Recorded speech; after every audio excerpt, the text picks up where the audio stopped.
Right now, someone in your life is manipulating you. Not with force, not with threats, with psychology. They're using tactics so subtle, so invisible, that you think every decision you make is your own. Every emotion you feel is authentic. Every reaction is justified. But here's the truth most people never discover. The most dangerous manipulation doesn't feel like manipulation at all. It feels like friendship, like love, like respect. And the people doing it, most of them don't even know they're doing it. These psychological tricks are so deeply embedded in human behavior that they operate on autopilot, invisible, unconscious, and devastatingly effective. This video will reveal 12 dark psychology tactics people use without realizing it. And by the end, you'll see them everywhere. You're not here by accident. You're here because something in you already knows that human interaction is more complex than what people pretend it is. You felt it. The manipulation disguised as care. The guilt trips wrapped in concern. The control packaged as advice. Most people go their entire lives being puppets in someone else's psychological theater. But you're different. You're about to learn the invisible language of influence, the one being spoken around you every single day by people who don't even realize they're fluent in it. This isn't common knowledge. This is pattern recognition at the highest level. Drop one word in the comments describing how you feel when someone tries to manipulate you. One word, no context. Let's see what surfaces. Trick 1. Manufactured urgency. Here's how it works. Someone creates a false time constraint to force your decision before you have time to think. I need to know by tonight. This opportunity won't be here tomorrow. If you don't decide now, someone else will. They're not giving you information. They're eliminating your ability to process it. And the genius of this tactic? Most people doing it genuinely believe the urgency is real. They've convinced themselves first. So when they pressure you, it doesn't feel like pressure. It feels like care. Like they're trying to help you not miss out. But here's the reality. Anything that requires you to decide immediately is designed to bypass your logic and trigger your fear. Real opportunities don't evaporate in hours. Real decisions don't require panic. The people who use manufactured urgency are either consciously manipulating you or they're so controlled by their own anxiety that they're unconsciously manipulating themselves and dragging you into it. So here's the counter move. The moment someone pressures you with time, you slow down. You say, "I'll think about it." And if they push harder, that's your answer. Because people who respect your autonomy don't weaponize your fear of missing out. Trick 2. Emotional loan sharking. This one is insidious. Someone does you a favor you didn't ask for. Something small, seemingly generous, completely unprompted. And then weeks or months later, they collect. Not with money, but with guilt. After everything I've done for you, I was there when you needed me, and now you can't do this one thing? They've been keeping a ledger you didn't know existed. Every act of kindness was an investment. Every favor was a debt. And the brilliance of this tactic is that they genuinely feel entitled to repayment. In their mind, they've been generous, self-sacrificing, a good friend, a good partner, a good person. But generosity that comes with invisible strings isn't generosity, it's leverage. And most people using this tactic learned it so young from parents or caregivers that they have no idea they're doing it. They just know that when they give, they expect to receive. And when you don't give back, they feel betrayed. Here's how you identify it.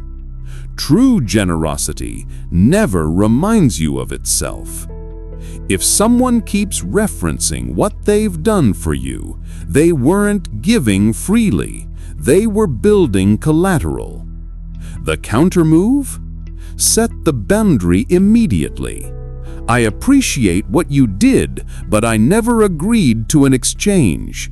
If your kindness came with conditions, you should have told me up front. Watch how fast they reveal themselves. Trick 3. Strategic victimhood. This is the most socially protected manipulation tactic in existence. Someone positions themselves as perpetually hurt, perpetually wronged, perpetually fragile. And because you're not a monster, you adjust your behavior to avoid causing them pain. You soften your tone, you censor your opinions, you apologize for things you didn't do. And over time, you realize something. Your entire relationship is built around managing their emotions. They control you by making you responsible for their feelings. The genius here is plausible deniability. They're not telling you what to do, they're just so sensitive that you do it anyway. And most people using this tactic aren't faking their pain. They genuinely feel hurt by everything. They've weaponized their own fragility so effectively that even they don't realize it's a control mechanism. But here's the tell. If someone's pain always results in you changing your behavior, it's not just pain, it's power. Real emotional vulnerability invites connection. Strategic victimhood demands compliance. The counter move? Stop managing their emotions. Let them feel what they feel without bending yourself into a pretzel to prevent it. If they accuse you of being cruel or insensitive, you've just exposed the tactic. Because people who are genuinely vulnerable don't punish you for having boundaries. Manipulators do. Trick 4. Gaslighting through reframing. This one operates in plain sight. You express a problem, a legitimate concern, something that hurt you or crossed a boundary. And instead of acknowledging it, they reframe it. You're too sensitive. That's not what I meant. You're remembering it wrong. They're not denying what happened. They're denying your interpretation of it. And over time, you stop trusting your own perception. You think, maybe I am overreacting. Maybe I did misunderstand. And that's the goal. The brilliance of this tactic is that the person using it often believes their own reframe. They've convinced themselves that your reaction is the problem, not their behavior. So when they tell you you're being dramatic, they're not lying. They genuinely see it that way. But here's the reality. Your feelings don't need their approval to be valid. If something hurt you, it hurt you. If something felt wrong, it felt wrong. Their interpretation doesn't override your experience. The counter move? Stop seeking validation from the person invalidating you. You don't need them to agree that they hurt you for it to be true. The moment you stop arguing for your own reality, you take back your power. Trick 5. The illusion of collaboration. This one is subtle. Someone asks for your input, your opinion, your feedback. They make it seem like you're part of the decision-making process. But when it's time to decide, they do exactly what they wanted from the beginning. Your input was never valued. It was theater. They wanted you to feel heard, so you'd be less likely to resist the outcome. And the most dangerous part, they genuinely believe they listened to you. In their mind, they considered your perspective. They weighed it. They just decided differently. But if the outcome was predetermined, the collaboration was fake. This tactic shows up everywhere, in relationships, in workplaces, in friendships. What do you think we should do? I appreciate your thoughts, but I think we should go with my idea. The question was never real. It was social lubrication. The countermove? Test it. If someone asks for your input, give it honestly. Then watch what they do with it. If they consistently ignore it while pretending to value it, stop giving it. Because people who genuinely want your perspective don't perform consultation rituals. They actually change their mind sometimes. Trick 6. Guilt by association. Here's how this works. Someone criticizes a third party in front of you. A mutual friend, a colleague, a family member. They share something negative, something unflattering. And then they watch your reaction. If you agree, you've just been recruited into their judgment. You're now complicit. If you defend the person, you've revealed your loyalty, and now they know not to trust you with certain information. Either way, they've learned something about you, and they've subtly positioned themselves as the reasonable one, the perceptive one, the one who sees through people. Most people using this tactic don't realize they're fishing for alliance. They think they're just venting, just sharing observations. But every casual criticism is a test. Who will you align with? Who will you defend? Where do your loyalties lie? The countermove? Don't take the bait. When someone criticizes a third party, stay neutral. I don't really have an opinion on that. I wasn't there, so I can't say. Watch how uncomfortable they get.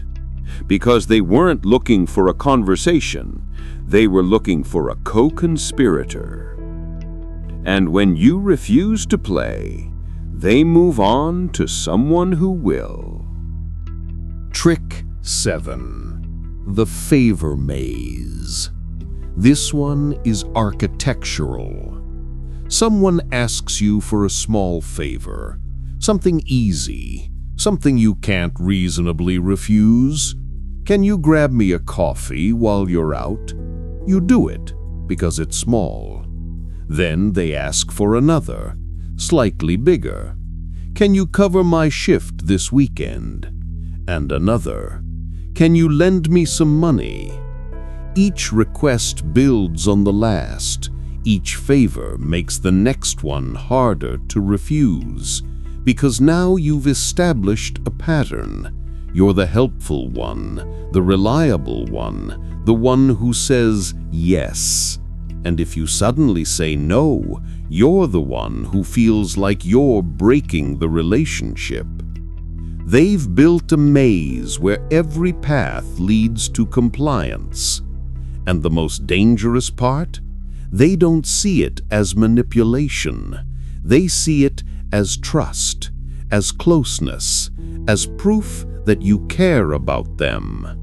But relationships built on escalating obligation aren't relationships, they're extraction systems. The counter move? Reset the pattern. Say no to something small, early. Watch how they react. Do they respect the boundary? Or do they guilt you, pressure you, make you feel like you've betrayed them? That tells you everything. Trick 8. Interpretive silence. Silence is one of the most powerful psychological weapons in existence, and most people wield it unconsciously. Here's how it works. You say something, you ask a question, you express a concern, and they say nothing. Not because they don't have a response, but because they've learned that silence makes you fill the void. You start explaining yourself, justifying, apologizing. You interpret their silence as disapproval, anger, disappointment, and you scramble to fix it. They didn't have to say a word. You did all the work for them. This tactic is devastating because it operates on your need for resolution, your discomfort with ambiguity. And the person using it often doesn't realize they're doing it. They're just conflict avoidant, or processing, or hurt. But the effect is the same. You're now managing their emotions, guessing their thoughts, and adjusting your behavior based on nothing but absence. The counter move? Let the silence sit. Don't fill it. Don't explain yourself. Don't apologize for something they haven't accused you of. If they're upset, they can use their words. If they're manipulating, your refusal to engage breaks the pattern. Either way, you stop being controlled by what isn't being said. Trick 9. Comparative diminishment. This one is poison. You share something you're proud of, an achievement, a win, a moment of growth, and they respond with a comparison. That's great, but did you hear about what someone else did? I remember when I did something similar, except mine was bigger. That's cool, but have you thought about doing it this other way? They're not celebrating you, they're ranking you. And the genius of this tactic is that it's socially acceptable. They're not directly insulting you. They're just sharing information, offering perspective, engaging in conversation. But the effect is surgical. Your achievement now feels smaller. Most people using this tactic learned it from environments where love and approval were scarce resources, where worth was measured in comparison. So, when you succeed, their unconscious reflex is either to match it or diminish it. Not because they hate you, but because they can't celebrate you without it feeling like a loss for themselves. The counter move? Stop sharing your wins with people who shrink them. Your achievements don't need external validation to be real, and the people who can't celebrate you don't deserve access to your joy. Trick 10. transactional intimacy.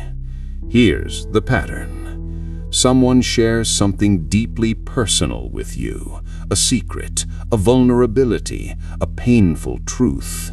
And it feels like trust, like connection, like intimacy. But then they expect you to reciprocate, not because they want to know you, but because they want leverage.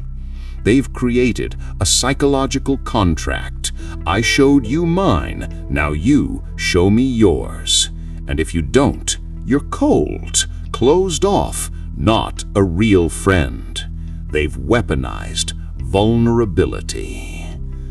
The most dangerous version of this tactic is when someone trauma dumps on you without consent, then expects you to carry their emotional weight. They're not seeking connection, they're seeking a free therapist. And because they framed it as intimacy, you feel guilty for wanting boundaries. The counter move? Intimacy is not a transaction. You don't owe someone your secrets because they shared theirs. You don't owe someone emotional labor because they unloaded on you. Real intimacy is mutual, consensual, and doesn't come with a bill. Trick 11. The hypothetical trap. This one is elegant. Someone poses a hypothetical question. What would you do if I told you I was thinking about quitting my job? How would you feel if I started dating someone you didn't like?